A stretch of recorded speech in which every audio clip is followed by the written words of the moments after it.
First time ko makasaksi ng fireworks na as in ako mismo nakakita kung saang lupa nila inano. Tapos tumulo sa taas.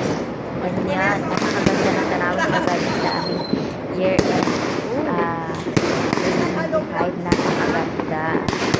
Year end of the year. Sobrang ganda. Ilang beses naman talaga ako nakakita ng fireworks sa kalayuan, sa bahay, ganyan.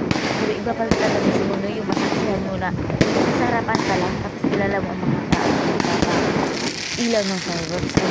As in, nasa harapan lang, nakikita mo talaga mismo na sa ang lupa dyan banda, sa ang semento dyan banda ang ang nilagyan nila ng fireworks sa taas. At diba, napakaganda, the best experience talaga sila.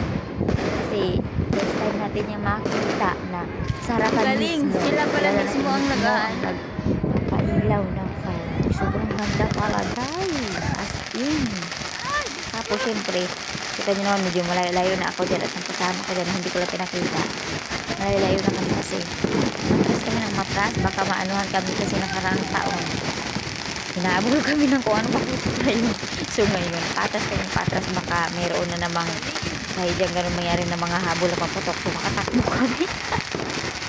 Sobrang saya talaga. Tingnan nyo. Nakita nyo mismo, diba?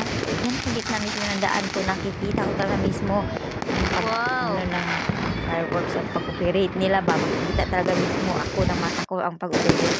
Hindi yun sa ibang bahay o malayong lugar na makikita ko lang sa langit. Hindi yun. Kasi naman ako sa akin yung pinaglasahit ko. Naglalagay ko ano pinag-operate nila. Lalaki na talaga at nag-operate ng putok na fireworks. Sabi ko din siya. Maririnig niya.